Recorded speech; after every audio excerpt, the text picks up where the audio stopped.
Now, I'll be the first to say that in general, digital assistants have fallen short of what we were promised. I mean, just last week, I had someone text me, happy birthday. One of the options to respond to them was, happy birthday.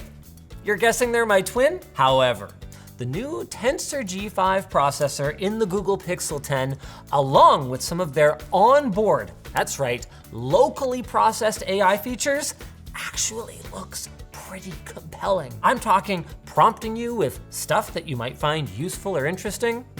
Okay, that we've been promised before.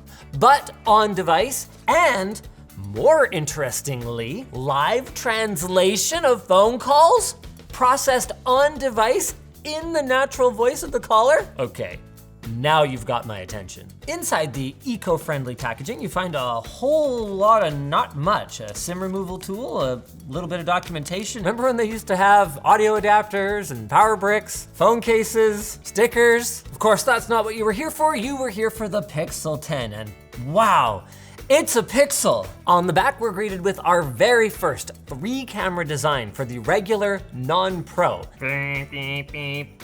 I have cameras. They don't have the same resolution as the Pro model. We're looking at a 48 megapixel wide, a 13 megapixel ultra wide, and a 10.8 megapixel 5x telephoto lens. But what's refreshing is that is pretty much the biggest difference going from the non-Pro to the Pro. It has the same all-new Tensor G5 chip as the Pro model, with the main difference from a performance standpoint being that it has 12 gigs of RAM rather than 16 gigs of RAM, and is only available with a 128 or 256 gig storage configuration. On the outside, you've got 3 microphones that help with noise cancellation, a SIM slot. US customers won't have the tray though, it's eSIM only down there. You got one of those mics and the SIM on the top. On the left, whole lot of nothing. On the bottom, USB Type-C charging port that supports fast charging up to 30 watts. And then on the right, your volume rocker, as well as a lock button. Oh, and I missed a couple things on the back. The dedicated flash with no temperature sensor, that's a Pro only feature, as well as wireless charging with the new Qi2 standard, which features not only up to 15 watts of charging power, but like Apple MagSafe, alignment magnets. In fact, I've got a charger Google sent over, and we can have a look at how it snaps into place with the Pixel Snap charger. Hello? Ah, wow, what a great value. It includes a wireless charger and an IQ test. I'm failing. Oh, that's unfortunate. Non-detachable power cord. Ugh. Nice little weighted base though. You ready, folks? This is it. This is a big moment. Wow. It's like iPhone. Is it quite like iPhone? It's all right. Here's an iPhone.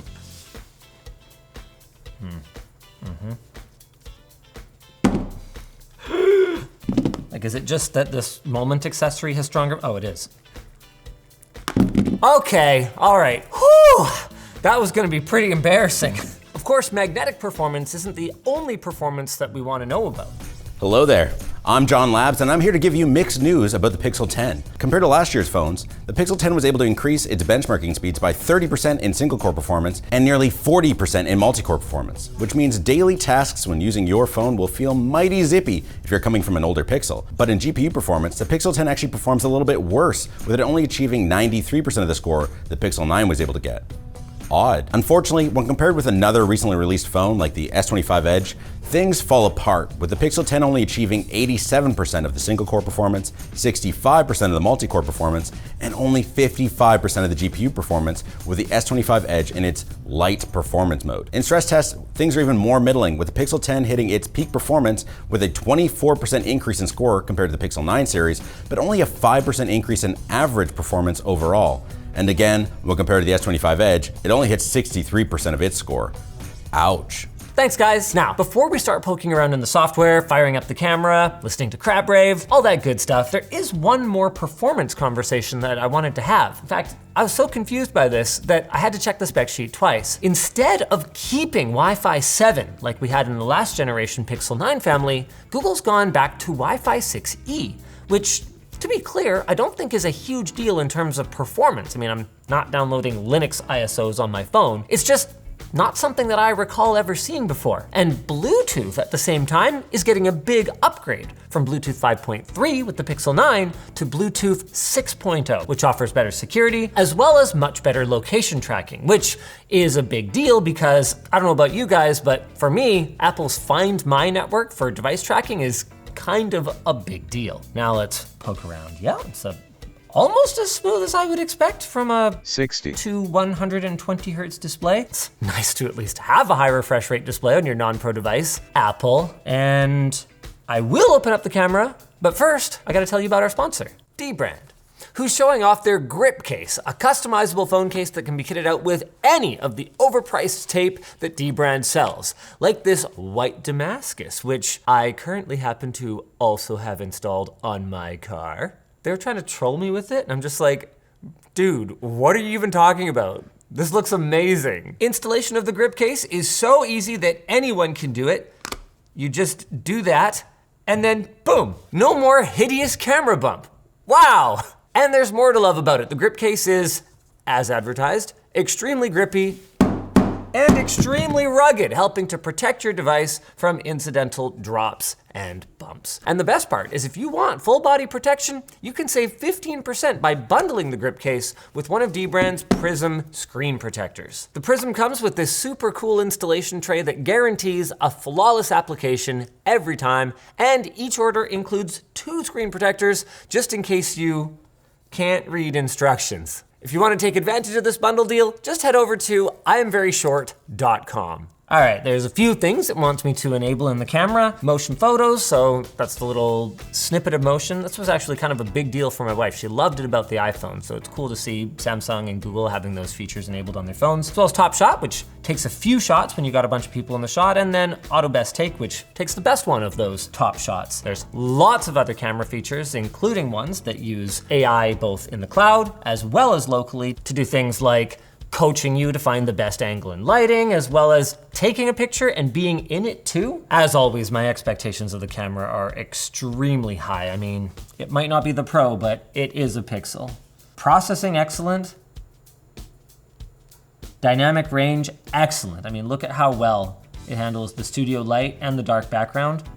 Resolution, not amazing, but hey, if you don't like that, maybe you should have bought a Pro. Let's see how she does with the telephoto lens. Wow, Google, like pretty much everyone, is kind of struggling with color in this environment.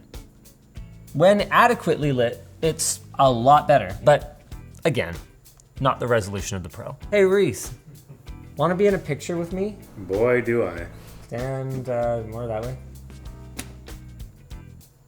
Now, you have to align the photo, or align the frame and do the thing.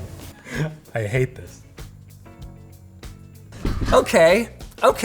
You know what? There's a couple little things that I can notice about this. One is that it wasn't quite sure what to do with the changing colors of the RGB lighting that we had behind us, so it got a little confused there. Also, I definitely have my hand on Reese's junk.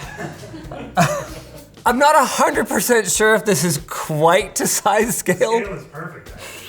You think so? You think so? But hey, we're both in the picture. If I was just looking at it real quick styles, I think I'd probably mostly believe it. Does it have Android judder when you pan? It looks like it.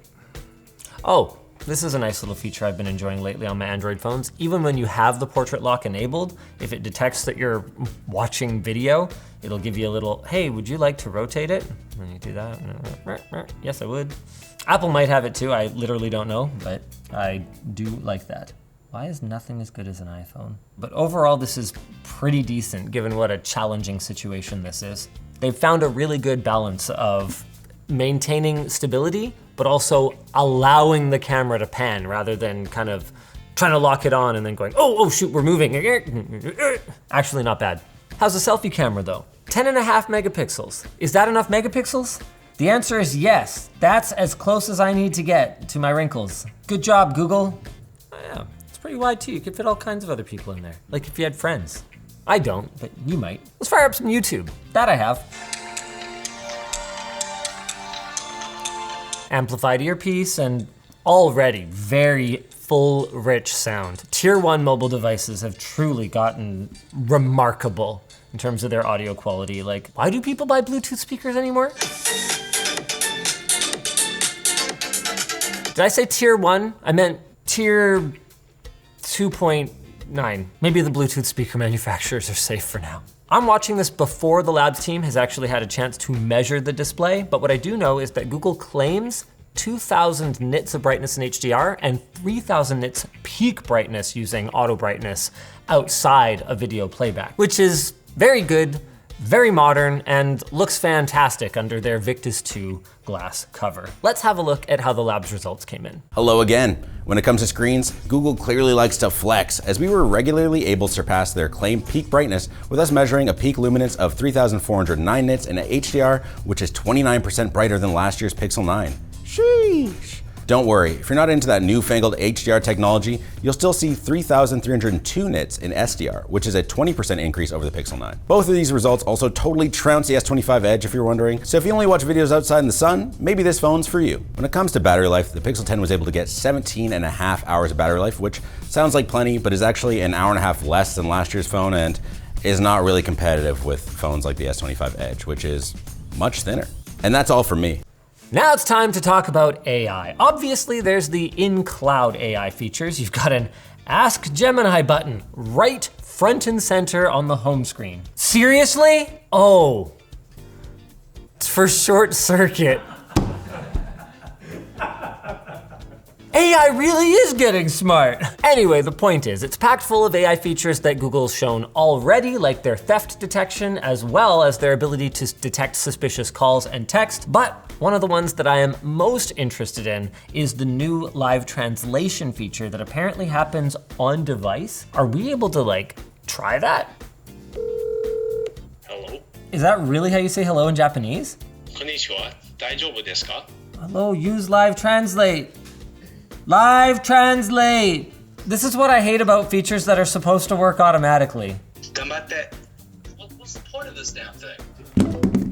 As for Magic Q, unless I'm daily driving the phone, I don't really see how it's gonna do anything useful. It's supposed to do stuff like, what? When a friend texts asking the location for dinner, it's supposed to like surface the answer and share it with a tap. Well, that sounds like the subject of another less unboxing-y video. For now, it starts at $800 and you guys can check it out at the link down below. Make sure you subscribe to ShortCircuit.